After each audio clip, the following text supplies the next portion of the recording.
Husker fans, Sam McKewon with the Omaha World-Herald and Husker Extra.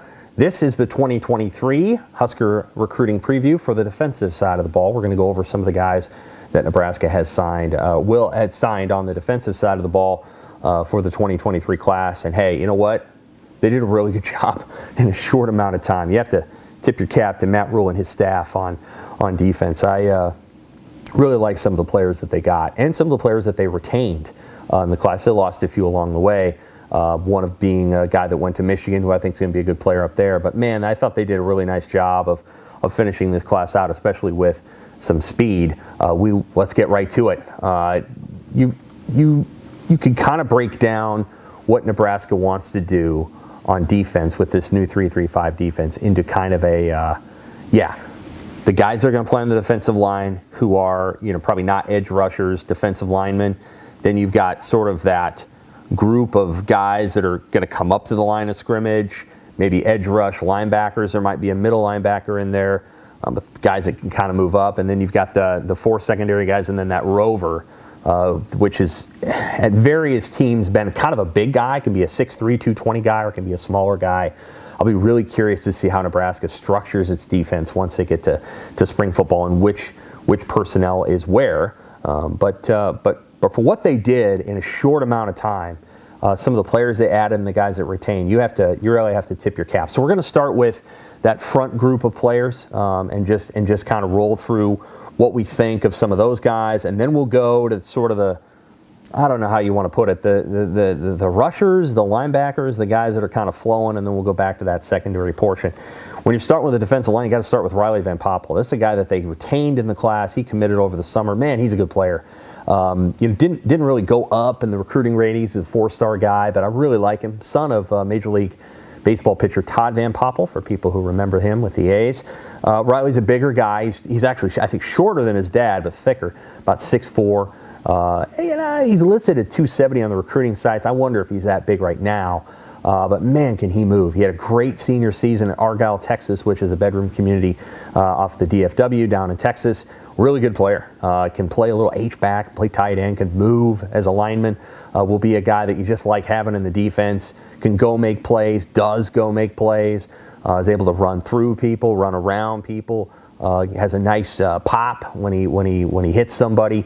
There's a lot of good things to like about him, and I think he's one of the best defensive line commits Nebraska's had in quite a while. I mean, I think you might go back to DeAndre Thomas, who injuries kind of sidelined Thomas in high school, or maybe even Malik Collins. I mean, this is a good player, and Riley Van Poppel is a guy that pops out. All right, next one is going to start on offensive line, but he may play on defense eventually, and that's Jason Machezak from Pierre, South Dakota. Now, again, it looks like he'll be an offensive lineman initially, but I won't be surprised if he moves to defense.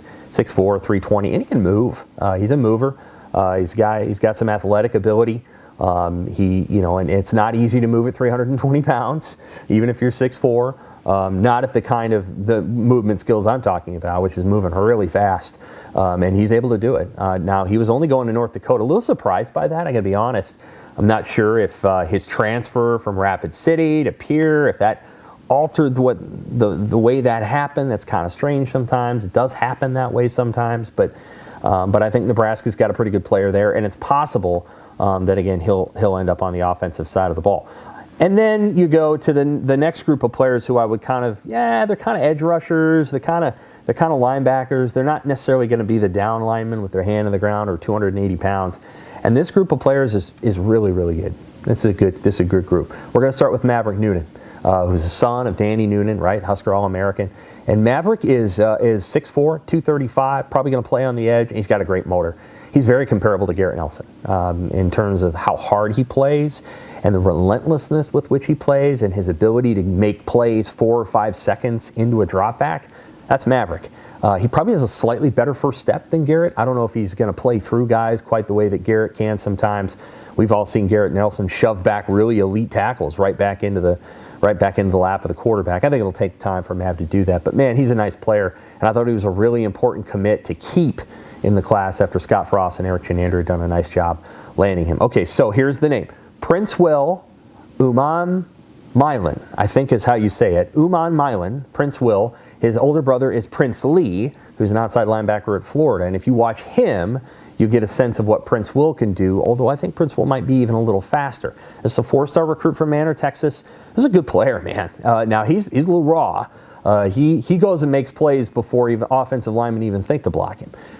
You can't always do that in the Big Ten. That's not as easy to do at the college level. But you like a kid that's able to just go make plays and not have to worry about getting blocked by a slower, overmatched offensive lineman. He just runs around him. And at the end of the day, football's about making plays, right? Especially if you're on the line of scrimmage. And he does that a lot. He had a big senior season. Nebraska comes in very late and gets him out of Texas. It's a nice pickup for the Huskers. This is not a guy who was coming to Nebraska if the other staff would have been here. This is an absolute Matt Rule, Tony White.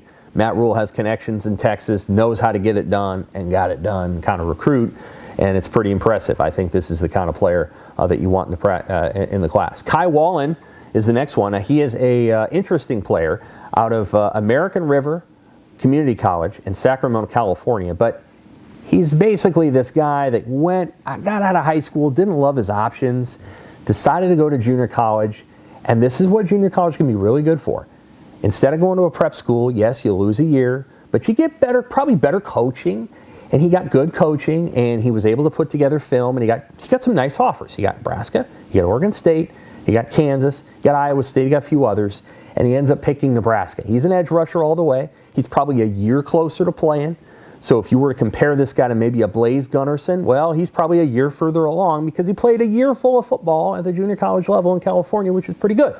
So I think he could play. He could contribute a little bit for you next year, but he absolutely would be a contributor the next year. I like the pickup. Again, big motor, plays really fast, plays hard, similar to Maverick Noonan in that way, just a little bit older, maybe just another year along in the process. Dylan Rogers, okay. Dylan Rogers could be in middle linebacker. He's done a lot of off-ball linebacker stuff when in high school near the Houston area, Cypress Woods. But I could see him being down on the line of scrimmage too. Tough-nosed kid, loves to tackle, loves to hit. Very, kind of a guy that you could see fitting well in the Big Ten. Again, maybe he's down on the line of scrimmage and kind of playing in that spot, or maybe he's in that middle linebacker spot. I still don't exactly know how Nebraska is going to work that out. In this current defense, which I don't know what you want to call it. I think it's a 2-4-5 or it was a 4-2-5, whatever you want. There's two middle linebackers, boom, boom. And those are Reimer and Henrich. Well, they're both coming back. Now, I don't know if Rogers fits in at one of those spots or if you're going to bring Nick Henrich down and play him on the line of scrimmage. Dylan Rogers might play down there as well. So there's some different things that they might be able to do with Dylan. But I think he's probably going to end up being a player who's down on the line of scrimmage. The guy they lost was Hayden Moore, and I think he was more of a true middle linebacker. And that was a loss. I think he's going to end up going to Michigan. He committed to Michigan, and he's a good player. And that happens sometimes. It can happen. But Dylan Rogers will probably be down on the line of scrimmage. All right, let's move to the secondary, and we will start with Ramir Stewart. He was a true free safety at Philadelphia Academy there. It turns out a lot of good players. Stewart was kind of the quarterback of the defense. He played about 16 to 18 yards off the ball, 14 to 16, whatever you want to call it. He was a free safety there. He could probably play a bunch of different positions at Nebraska. He's been a long-time recruit, polished player, will come to college and probably be ready to play. Got a lot of offers early because he was a little older than his years. And then I think it just came down late to whether he was going to either go to Nebraska because he has this connection with the staff and with Matt Rule, or he was going to go to Rutgers or Syracuse. At the end of the day, I think he picks Nebraska in large part because of the relationships that were put into place. I think he was kind of, B-list is the wrong word, but I think he was kind of on a slight wait list for teams like Alabama and some others. So he's probably going to end up at Rutgers or Syracuse, probably going to be a good player there. I think he's going to end up being a really good player for Nebraska too. Ramir Stewart, he's a 3-star, but I'd say that he's got the potential to be a higher level player than even that. Dwight Boodle, still in the class. That is DiCaprio's younger brother, and it looks like he's going to stick around. Athletic, a little smaller, just like his brother, but fast and physical. Smaller corners, nothing wrong with them, man. I like them. They can get inside a guy's pads. At the NFL level, you worry about the NFL when you're in the NFL. Dwight Boodle doesn't have to guard A.J. Brown, okay? He doesn't have to do that. He has to guard Big Ten receivers, which aren't as good. So you worry about that a little bit later. Malcolm Hartzog was more than competitive as a corner for Nebraska as a true freshman. I think Boodle can do a lot of the same things. And truthfully, DiCaprio was really competitive when he was a corner as well. You don't have to be 6'2 and a half unless you're guarding, DK Metcalf or A.J. Brown. Well, again, they're in the NFL, so you don't have to worry about it as much. I think Boodle is going to be a nice player. Jalen Lloyd, probably going to be on offense initially, but they did talk to him about playing defense. He's fast, and he can play a little bit of defense, so it's possible that Jalen Lloyd, the Omaha West Side player, might be a defensive guy. Sincere Seifula played his senior year at IMG Academy, but played before that in Nashville. Kind of a Nashville recruit. Nashville's got a lot of good players anymore. A lot of them come out of Brentwood, which is close by. Some of them come out of Nashville. There's a lot of different players right in that group of cities, and Nebraska's recruited a little bit. Remember, they got the brothers out of there many, many years ago. The twins, the Bullocks brothers, they got out of there. So, they've recruited it a little bit. This kid was at IMG Academy. Safety type, probably 6'2", 180. The thing with corners who are taller is, can they, what's the right word? I'm not a coach, right? Can they transition? Can they come down and make plays and make tackles, things like that? Dudes like that are always going to be good on deep routes because they're long and it's hard to throw over them. But can they transition and come down and make plays like right at the line of scrimmage? And when you have a guy that can do that, well, shoot, you want to put him in the corner. But I think there's a chance that Sincere will be, there's definitely a chance he could play safety. We'll have to see. A couple players that are still kind of outstanding for the Huskers. Benny Ngoyi, who is at Lincoln High. He is a wide receiver commit for Iowa State, but he may be a cornerback commit at Nebraska. And he will make a signing day decision. As we talk about this now, we're a little bit before signing day, but he's an interesting prospect. It would take him a little bit of time, a little bit of polish with defensive back Stephen Cooper, that coach, in order to kind of get to where they need to be, but a really interesting player.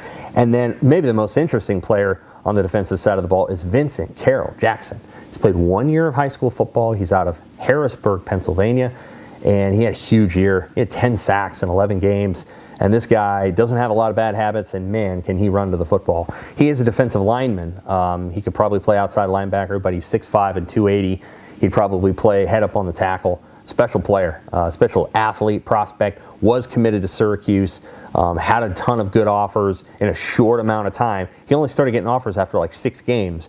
So he's had a ton of offers in a short amount of time. Nebraska would be getting a high prospect there. And then Eric Fields out of Oklahoma, out of Ardmore, Oklahoma. Now, yeah, it's a small town. It's about the size of Kearney.